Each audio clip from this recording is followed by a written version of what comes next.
Je disais que c'est un mystère dans la vie de tous nous les chrétiens, nous qui sommes accrochés en Christ, nous qui avons reçu cette mission qui nous a délégués. Alors, qu'est-ce que c'est que la Pentecôte? La Pentecôte, c'est après 50e jour, comme le jour d'aujourd'hui, après 50e jour, le jour de la Pâque, c'est-à-dire la mort et la résurrection du Christ, après le 50e jour. C'est ça que nous appelons, toi et moi, nous appelons la Pentecôte. Mais la Pentecôte concrète se fêtait dans le temps de l'Alliance. Dans le temps de l'Alliance, la Pentecôte se fêtait déjà. Comment il se fêtait?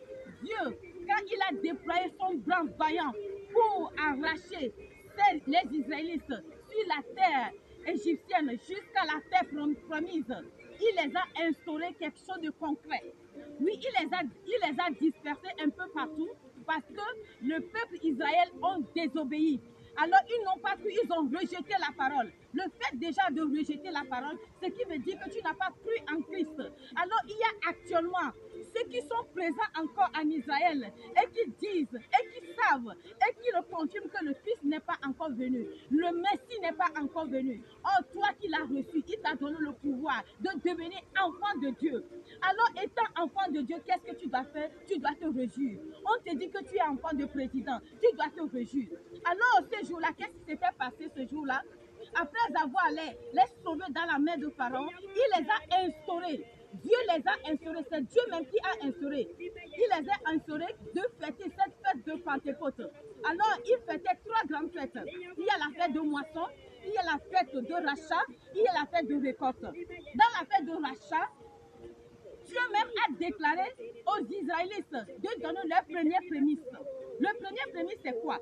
C'est quand tu as fait des récoltes. La meilleure des récoltes que tu as, tu donnes, tu envoies ça dans la maison de l'Éternel.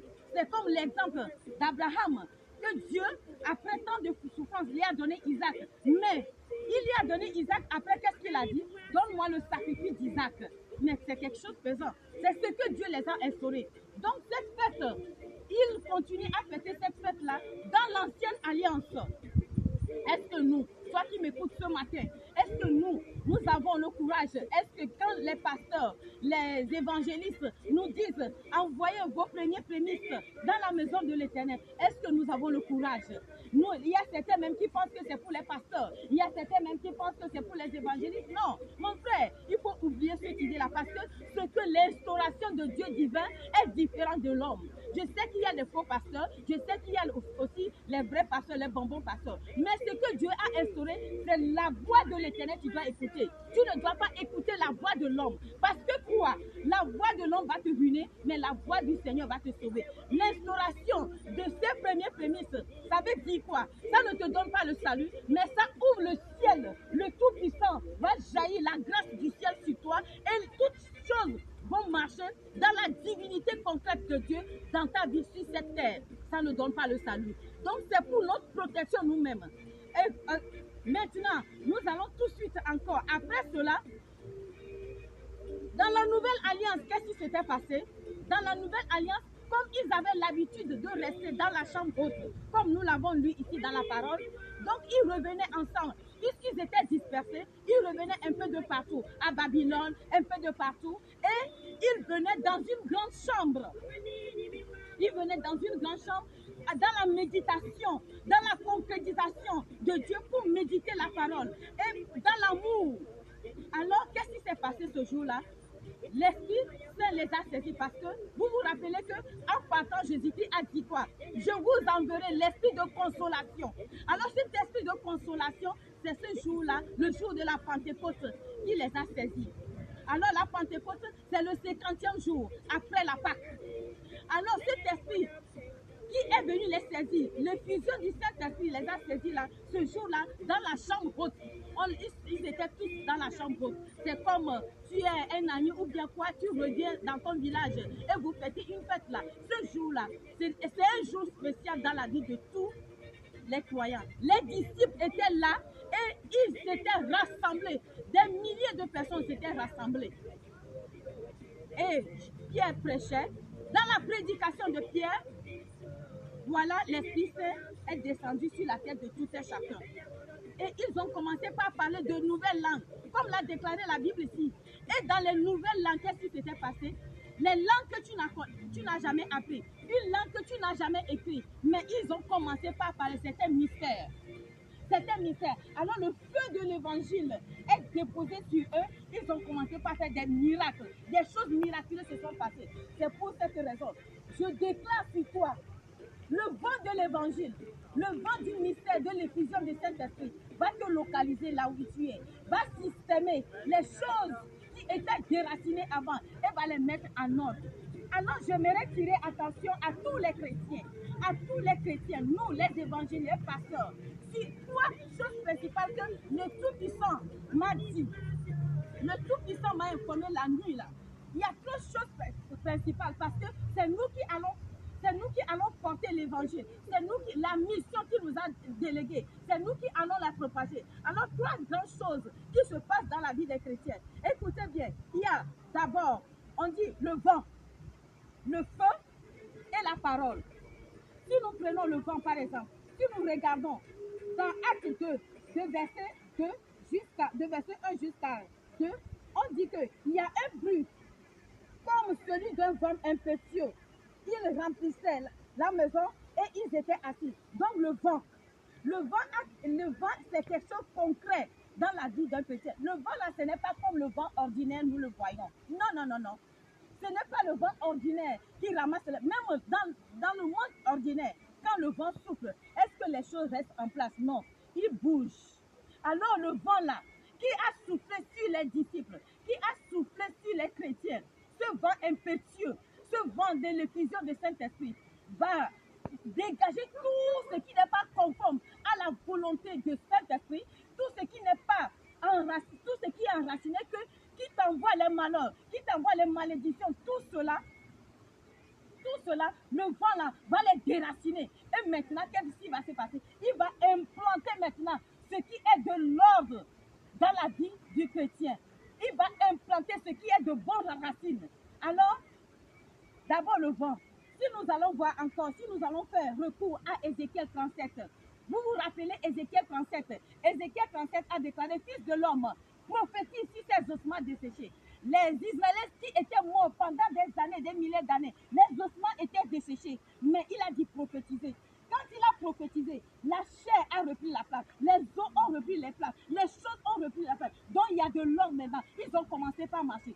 C'est pour cette raison, ce matin, je suis venu, pas parce que le vent ordinaire que tu vois, mais le vent du Saint-Esprit va souffler, va enraciner tout ce qui n'est pas conforme à la volonté de Dieu dans ta vie et va mettre maintenant de l'ordre. Il va mettre maintenant le vent de l'Esprit Saint radicalement et tu vas te positionner à un endroit sûr au nom de Jésus-Christ de Nazareth. Si nous allons voir encore dans Nombre, quand Moïse était sur le mont de Sinaï, c'est le vent qui a soufflé. Et quand le vent a soufflé, le vent a mis l'ordre dans la vie de tous les Israélites. Même la création, comme nous allons voir, au commencement était la parole et la parole était Dieu. Donc, Dieu a soufflé sur le sol. Et le sol, ce que tu vois là, c'est de l'argile. Alléluia. L'homme que tu vois là, c'est de l'argile. Dieu a soufflé sur l'argile. Et l'argile a commencé par fabriquer l'homme. Et l'homme a repris la chair. Et maintenant, il a soufflé le souffle de vie dans l'homme. Et l'homme a commencé par faire cette démarche. Alors le vent, dans la vie d'un chrétien, est très important. Maintenant, le second signe, c'est le signe de feu. Quand le signe de feu, ce n'est pas le feu que tu allumes à la maison, ce n'est pas le feu ordinaire, mais c'est le feu qui rentre dans le corps d'une personne et qui entraîne un changement radical encore dans la vie d'une personne. Quand vous voyez de l'or et de l'argent, quand ils mettent de l'or et de l'argent dans une fournaise, dans le feu, après quand ça sort, ça donne un éclat. C'est pour cette raison, ce matin, je viens en tant que servant de Dieu dans ta vie. Ce que tu écoutes va manifester, il faut la saisir, va manifester sur sa vie parce que quoi? Le feu de Saint-Esprit va faire un changement, va porter un changement, tu vas éclairer. Dieu va te donner une onction surnaturelle que tu n'as jamais eue. Parce que ce jour-là, c'est le jour-là que les chrétiens, ils ont reçu vraiment le don de l'évangile. Alors l'éclat là va s'éclater sur toi. Au nom de Jésus-Christ de Nazareth. C'est un éclat qui s'éclate et que les yeux charnels ne peuvent pas voir. Le feu dans le feu. Quand il veut apparaître à Moïse, il a apparu à Moïse où? Dans un buisson. Dans un buisson, il a apparu à Moïse. Dans le désert, Moïse voyait déjà du feu. Mais il voyait du feu, il voulait s'approcher, mais il attendait, il voit dans le feu, dans le buisson. Donc, c'est la représentation de Saint-Esprit. C'est la représentation de Dieu. Donc, Dieu peut manifester par le vent, par le feu. Maintenant, la troisième partie, c'est la parole. Et la parole, là, c'est très fort. La parole, là, c'est quoi? Ce que je suis en train de te déléguer maintenant, c'est ce que tu attends. Quand tu attends ça, ça te donne quoi? La foi. La foi vient de quoi? La foi vient de ce qu'on attend. Et ce qu'on attend vient de quoi? De la parole. Et la parole, c'est qui? C'est Jésus-Christ le Nazaréen. C'est Jésus-Christ le Nazaréen. Alors, quand tu as reçu le Jésus-Christ dans ta vie, tu as reçu toutes choses. Et quand Jésus-Christ va rentrer dans ta vie en tant que parole, oh, il va restaurer tout ce qui est, ce qui n'est pas conforme à la volonté de Dieu. Il va implanter maintenant ce qui est conforme, ce que lui-même il a signé sur sa vie, sur toi. Parce que dans cette vie, c'est une lutte. Alors quand tu vas lutter et quand tu vas t'accrocher à la parole va te faire propulser une onction surnaturelle de Dieu vivant sur ta vie. Alors ce matin, j'aimerais qu'on retienne les trois choses principalement. Alors la parole qui est Jésus-Christ qui va rentrer dans ta vie. Je ne sais pas si tu es chrétien ou bien tu n'es pas chrétien, mais écoute, ce qui sort maintenant, quand tu le saisis, ça va faire des bonnes choses dans ta vie. Si tu le saisis, ça va éclore dans ta vie. Parce que la parole de Dieu, c'est comme de la neige, c'est comme de la pluie. Quand ça sort, avant de retourner, ça a déjà produit quelque chose dans ta vie. C'est ça qui est la source. Maintenant, la parole là, c'est le jour qu'ils ont saisi la parole. On dit quoi? Dans la chambre haute, il y a une tumultude. Ils ont commencé par parler. Ils ont commencé par parler de nouvelles langues. Alors parler, le fait de parler une nouvelle langue qu'ils n'ont pas connue, c'est un mystère. Alors la parole, quand ça te saisit, ça te restaure, ça te clore, ça t'enracine de tout ce qui n'est pas conforme. Et la parole, c'est Jésus-Christ. La parole, c'est Jésus-Christ. Jésus-Christ est le ministère de ta vie. Jésus-Christ est le ministère de la santé. Jésus-Christ est le ministère de la femme matrimoniale. Jésus-Christ est le ministère de la femme matrimoniale. Même le ministère de tous les ministères. Nous avons nos ministères dans nos gouvernements. Mais lui, quand il te touche, il touche tous les domaines de ta vie. Alors ce matin, au nom puissant de Jésus-Christ de Nazareth, tu dois te connecter maintenant. Tu dois t'armer de la foi. Parce que je vais lancer une parole prophétique. Et cette parole prophétique va exercer un pouvoir surnaturel, comme le vent qui a soufflé dans la chambre haute sur les Israélites. Et ils ont pris l'Esprit Saint. Alors je déclare sur toi vie. Je ne sais pas ce que tu es en train de passer. Mais le Père divin, créateur de tout l'univers, m'a rempli de toute action, de te délivrer là où tu es. Le Covid-19 qui est en train de passer, la maladie invisible qui est en train de passer, c'est le Père suprême qui va te délivrer de ça. Il n'y a pas aucun docteur. Le docteur n'a pas le pouvoir. Il ne peut pas saisir cette maladie. Il ne peut pas le saisir. C'est Dieu Tout-Puissant qui peut saisir cette maladie. Dans le nom de Jésus-Christ de Nazareth. King of Glory. Je ne sais pas si tu es couché sur ton lit d'hôpital. Je ne sais pas où tu es dans un bureau. Mais le vent de l'Esprit Saint va te localiser et va faire des merveilles dans ta vie. Au nom puissant de Jésus-Christ de Nazareth. King of Glory.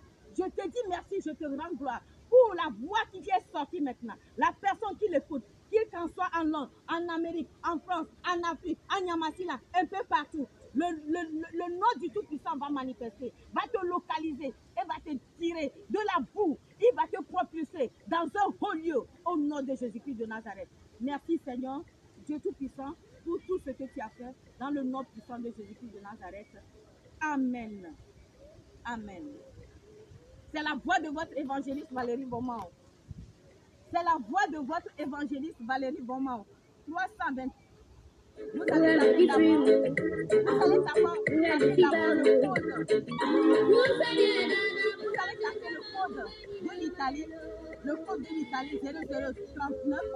Maintenant, vous allez taper maintenant 328 77 78 936. Partagez au maximum. Partagez, envoyez les cœurs. Partagez au maximum. Parce que cette parole-là, la parole qui a saisi les disciples là, en ce moment dans la chambre, c'est ça qui est l'origine, la racine de l'évangile maintenant. C'est la publication de l'évangile maintenant. Dans le monde entier, je te dis que tu as une grâce.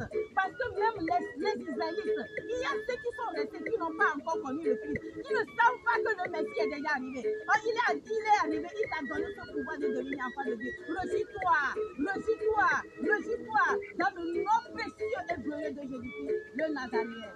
Je vous embrasse. Si le Christ n'est pas encore arrivé, nous nous reverrons dans la prochaine épisode, dans la prochaine vidéo. Il faut cliquer en bas, Balos, Baladina. Et si tu vas sur YouTube, Baladina. Il faut cliquer en bas là-bas, Baladina. Sur le YouTube, Baladina. Je vous embrasse, mais l'homme en Christ. Que le feu du Saint-Esprit vous emballe. Que la puissance du Saint-Esprit vous emballe. Amen.